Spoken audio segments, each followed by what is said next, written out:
So what does superposition mean?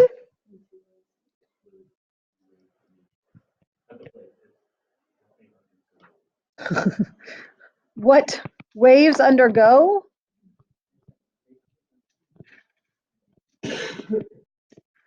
Or what they experience? What waves undergo when they meet? Hey, I'm a wave, hey, I'm a wave, like that kind of mean? What do you mean? Guys, what does it mean? So how they affect each other. So how two waves affect each other when what? Yeah, when they meet, when they occupy. Oh, hello. Let's try that again. I don't know why it does that sometimes. Same space at the same time. Yeah. Okay. So we've got some waves here that we're going to take a look at kind of one thing at a time here. So the first thing that I would like you to do is to take a look. So these waves that we're depicting, we're just going to look at the top one to start. Okay. So this wave up here, that's the top one. Is that a pulse wave or a periodic wave? What'd you say? Periodic. How do you know it's periodic? Yeah. So periodic means that it just goes on and on and on, right? So it's a periodic wave because it's repeating over and over and over. And does it represent a transverse or longitudinal wave? Transverse, how do you know? That does not mean anything to me.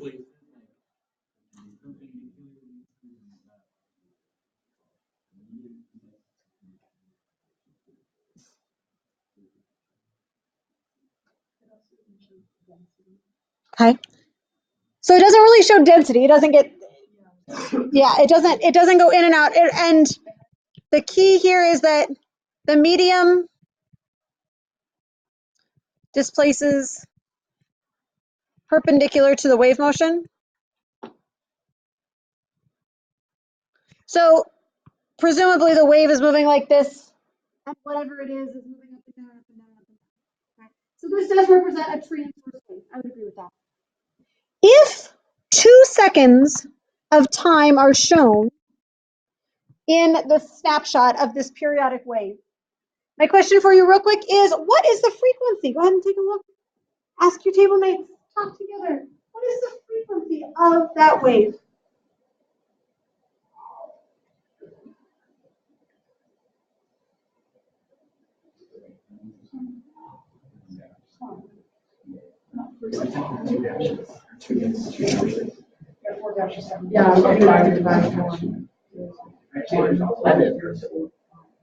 Wait, no, there isn't. Never mind. You have to add the two on the end because they're half. Okay. What? I did the whole thing in time. Oh.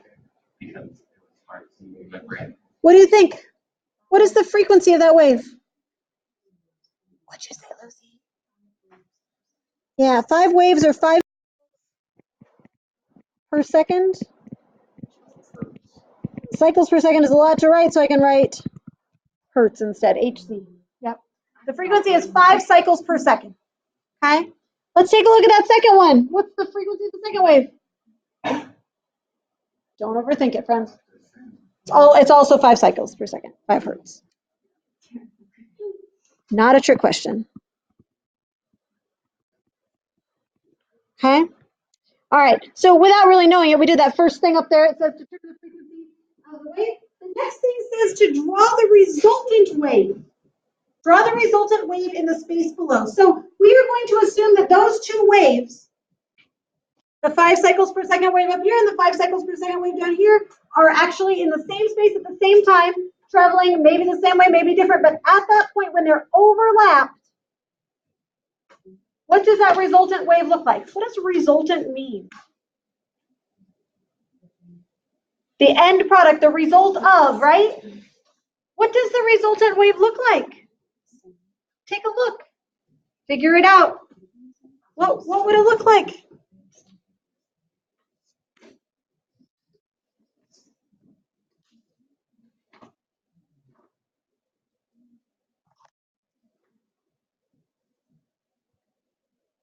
We did this a little bit last week with the spring in the hallway. Do you remember? We did this a little bit and we said, well, if this one is up here and this one's up here, so these are both displaced quite a bit from the equilibrium, right? Equilibrium is this horizontal black line. This thing is called the what of the wave? Yes, this distance is called the amplitude. I agree with that. So this is called an amplitude. This is the amplitude. This location right here is called the crest of the wave. So we got two crests that line up. If you got two crests that line up, what's the result going to be? Double crest. Yeah, it's going to go up twice as high. So if we kind of estimate that size, then we can figure out way up here, right at a distance 2a, we've got an amplitude. There we go. Now we can look at this kind of little bit by little bit here. And if I take my horizontal straight edge, or excuse me, vertical straight edge, and I go across a little bit to here, now I've got, they're both crossing equilibrium at the same time. If I've got a displacement of 0 in both, what's the resultant 0 going to be? 0 times 2, which is? Indeed it is. And then if I go a little bit further, I've got negative a and negative a, that's going to give me, you got it, you see the pattern? Okay, so go ahead and do that. I'm just going to do it for the first little piece here, but you can do it for as much of it as you want. Whatever makes your heart really happy. That's what we're going for. It's happiness in physics. So it's going to go down. This is why we do stuff in pencil, right? Or an erasable pen. Yeah. Now we're going to go here and then back up. Everybody's drawing this. Share the fun. Share the physics. So that's going to go there. Oops, did I mess that up already? I probably did. Down and up and down and middle and up and middle and down. Something like this. It's a little bit hard to draw, but I believe in you. I think you can do it.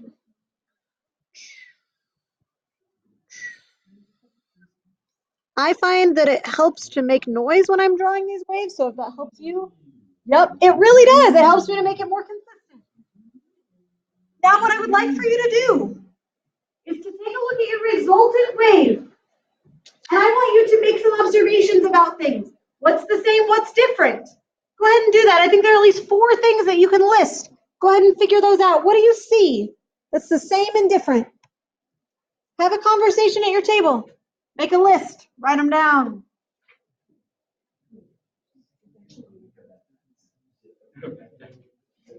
Wait, please.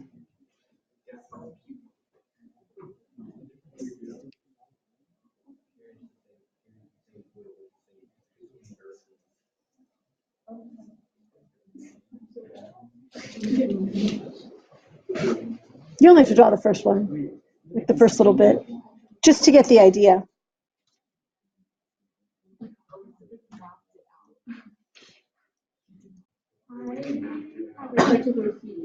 Are you ready to make a list?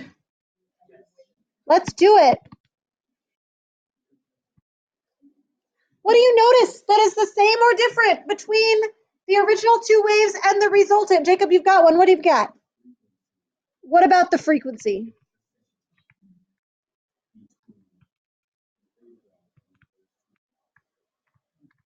How do you know? How can you see this?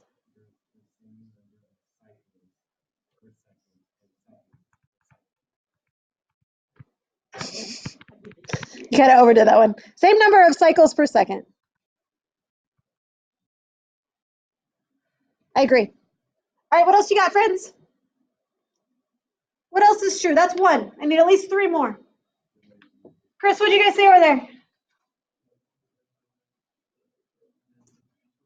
It does.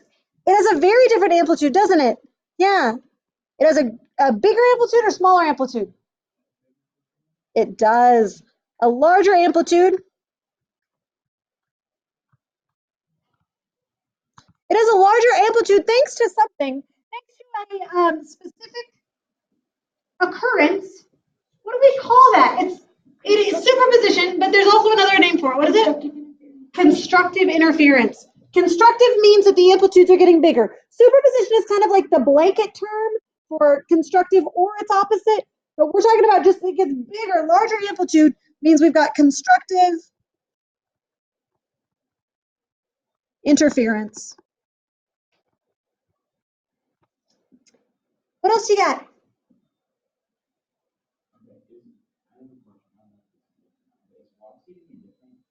That's a good question.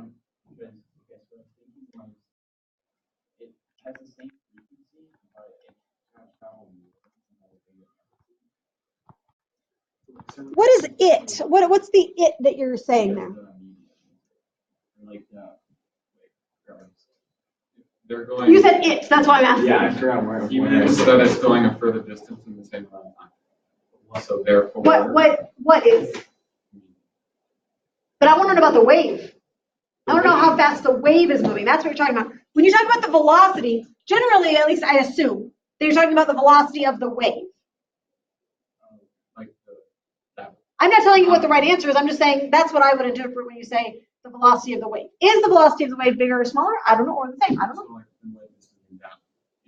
Yes, moving to the left or to the right.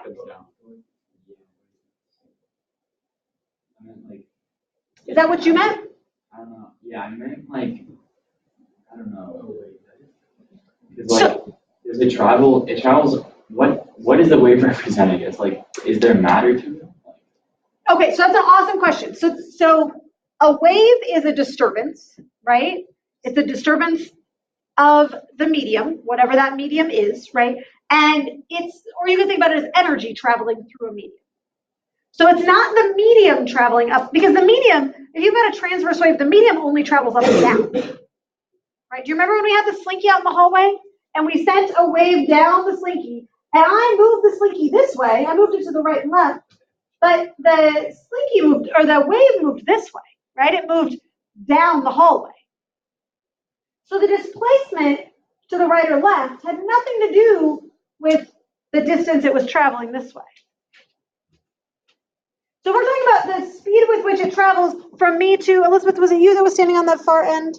Yeah, so the time or the velocity with which it traveled, what does that depend on?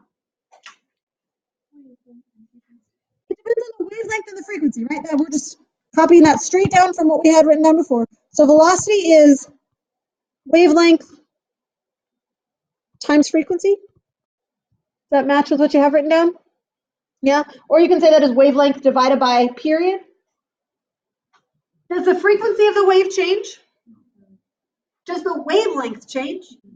How do you know the wavelength doesn't change?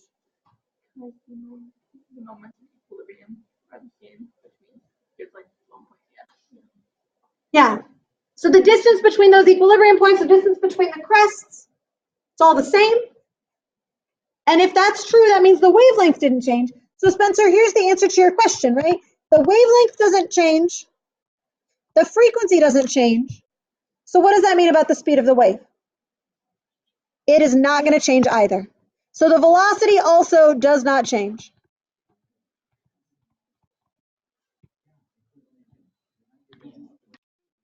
It does. So the speed of the medium oscillating this way will go faster, but the wave traveling down the medium, through the medium, will stay the same speed.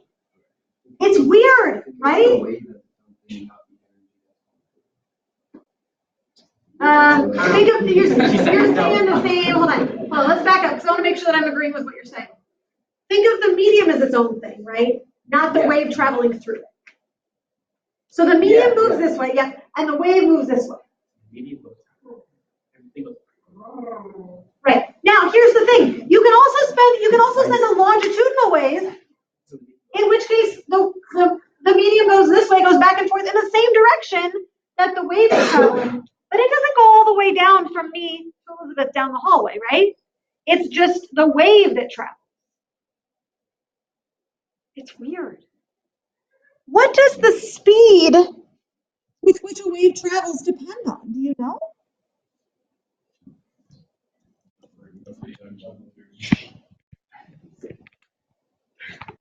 What does the speed with which, that's kind of formal language, but it's the way it's coming out of my head, so. A wave travels.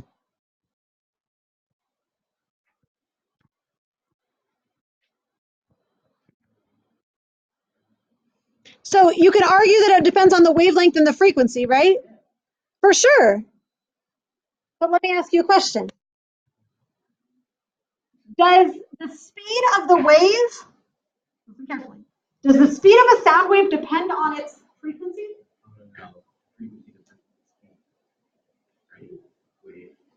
Oh, it's like a chicken and egg game, but it matters. It matters. So, Spencer, what do you play an instrument? You play the trumpet, right? Did I make that up? What instrument do you play? Oh, French. I forgot you play. Okay, you play the French horn. Okay, yeah. And what other instruments do we have in here? Flute. Flute. Who plays flute? All right, Elizabeth plays the flute. Now, friends, let's think about this quickly because we haven't really talked about this yet before, but I want to make sure it makes sense to you. So the frequency with which a sound wave oscillates is directly related to its pitch. Does that make sense?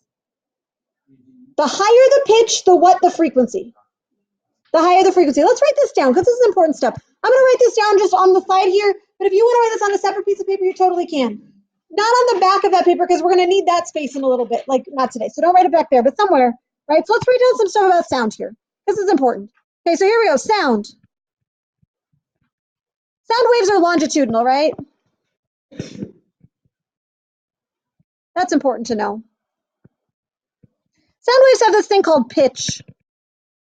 And pitch is related to frequency.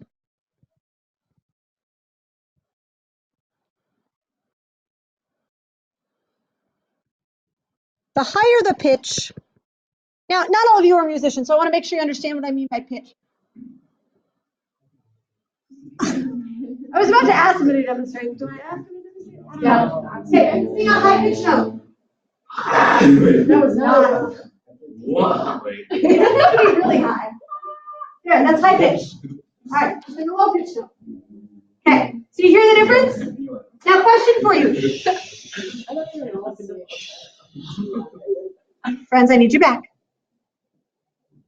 The higher the pitch, what do you know about the frequency? Anybody? It's a higher frequency as well.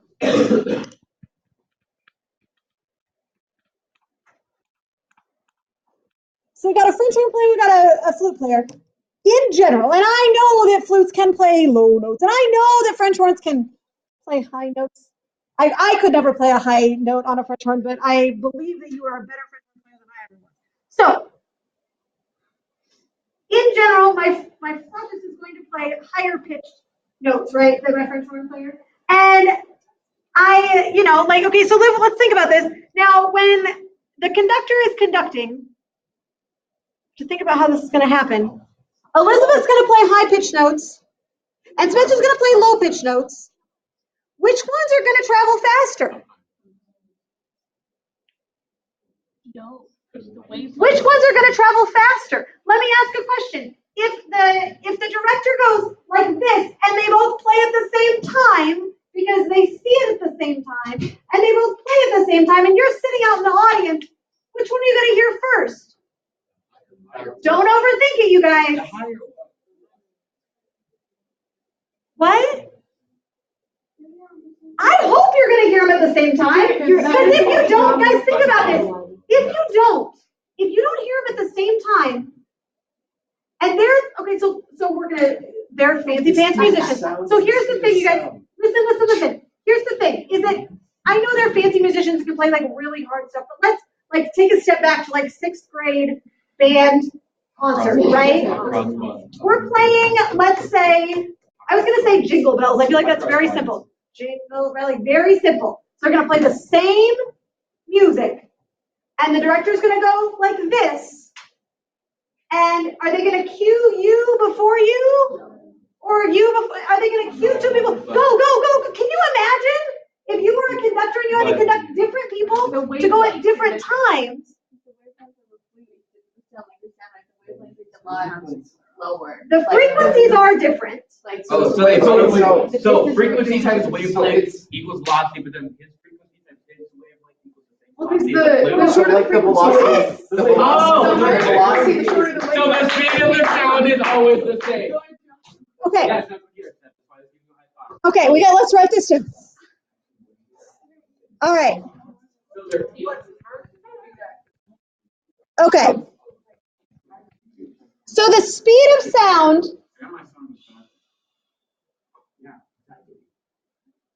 Skylar, you were going to say something a minute ago, and I totally cut you off.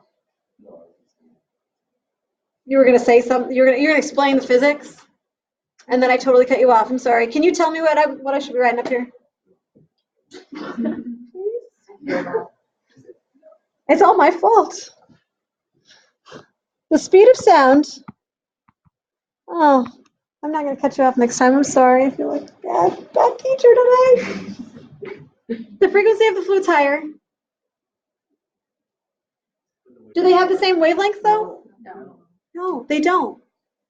So if the frequency is higher, the wavelength is smaller, right? I mean, wavelength too. Lambda. It's not upside down. It's an upside down Y. Upside down, no. Anyway, the speed of sound is the same for all frequencies.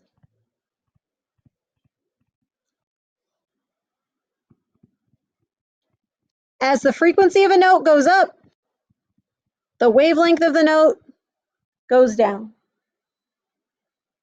Okay? The speed of sound is the same for all frequencies in the same medium. Bless you. Okay? In this case, the medium is the air. Yes. Will it travel faster than when I play it in like Atlanta, Georgia? Well, that's a really good question. Hold on. So the speed of sound, no, hold on to that for just a second.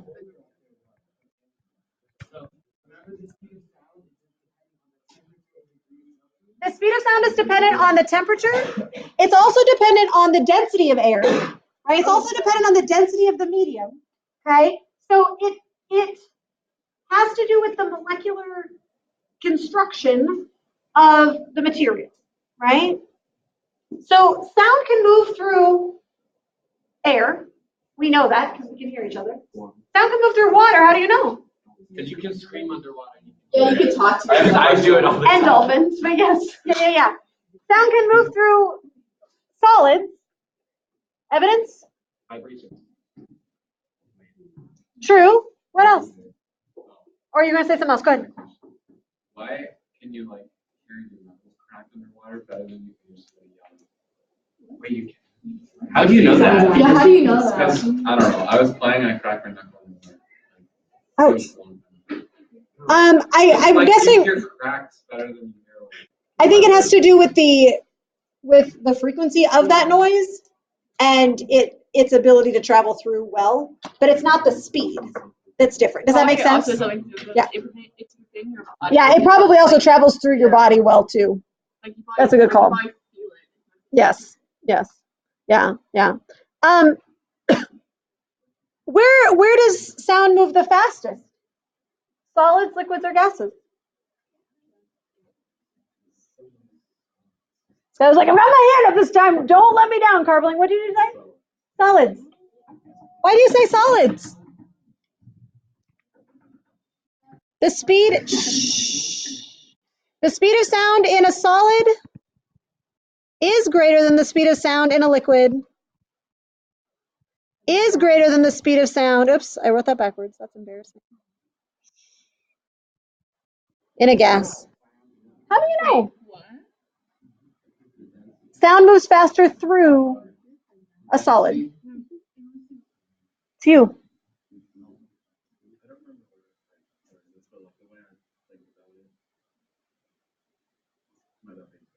Go for it.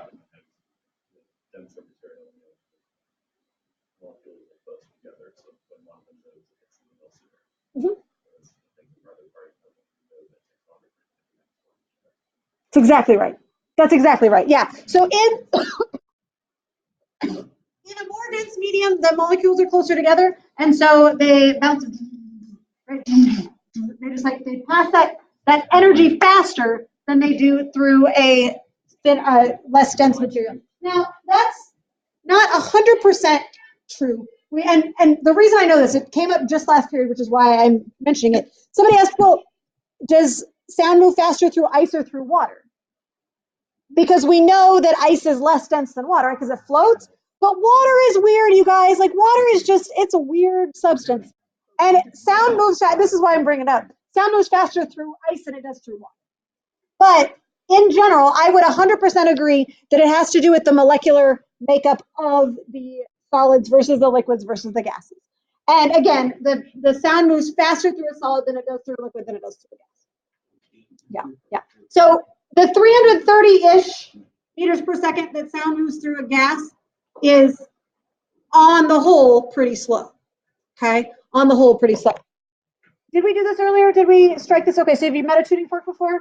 This is a tuning fork. Hello, I'm a tuning fork. A tuning fork is really, honestly, just like a mass on a spring. Okay? So you remember I said that springs are manufactured with certain K values so that they can oscillate at certain frequencies, right? So that's exactly what this is, and Elizabeth can read the number on there for you. 256. 256. She says with her nose turned up. 256, which means that when I strike it, it vibrates back and forth. And can you see it vibrating? You can actually see the time vibrating just a little tiny bit, right? So you can see them actually moving. They actually are moving. It's middle C. Yeah. And so what that means. So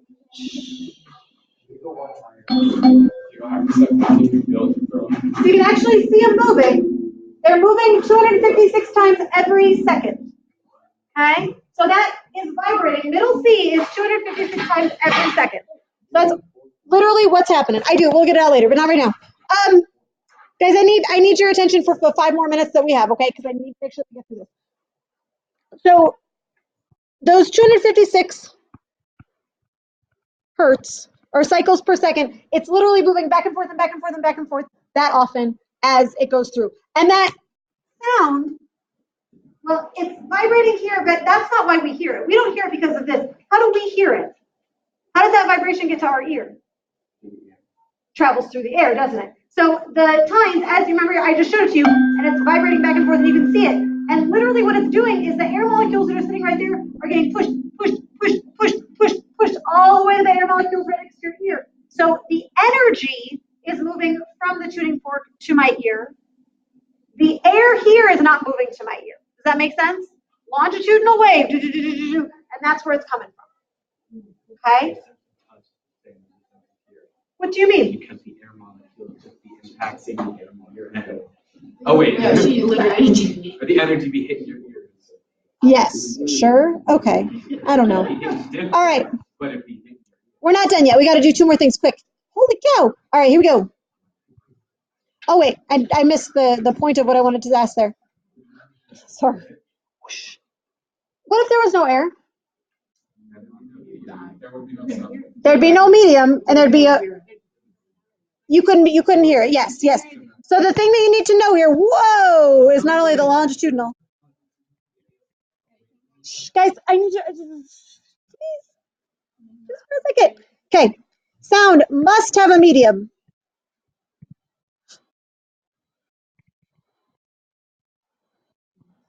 Requires a medium to travel.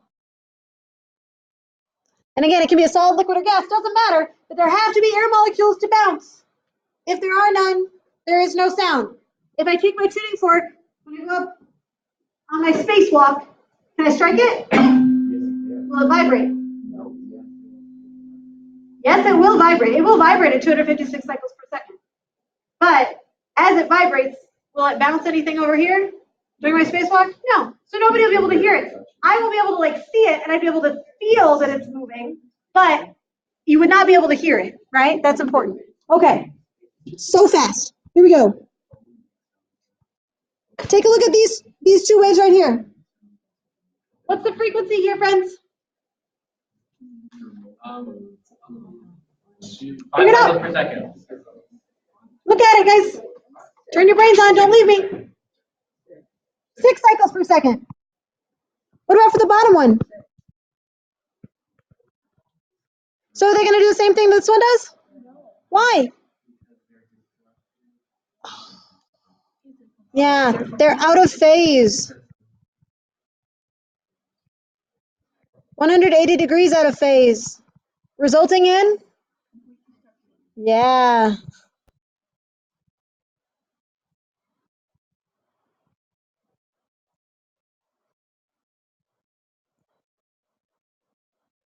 So the graph for this one is pretty easy to draw, right? Pretty easy. Just like that. Okay, you got 2 minutes. I want you to flip your page over. There's one more on the back. Figure out the frequency of each of those and draw the resultant wave. Go.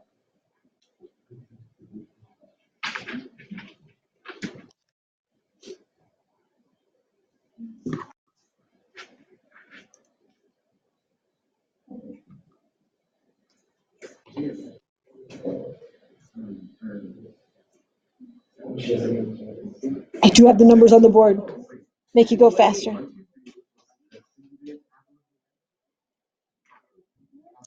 So you're counting the cycles per second, right? So 1, 2, 3, 4, 5. 1, 2, 3, 4, 5, 6. Nope.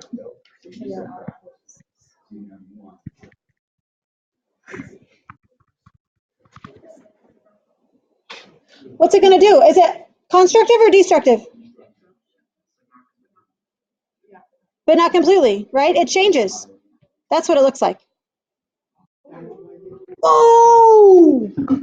Really quick before the bell rings, I'm going to show you really quick, or I'm going to let you hear what it looks like. So this is 256 as well. There's got these little things on the side, right? Add some math, so add some K.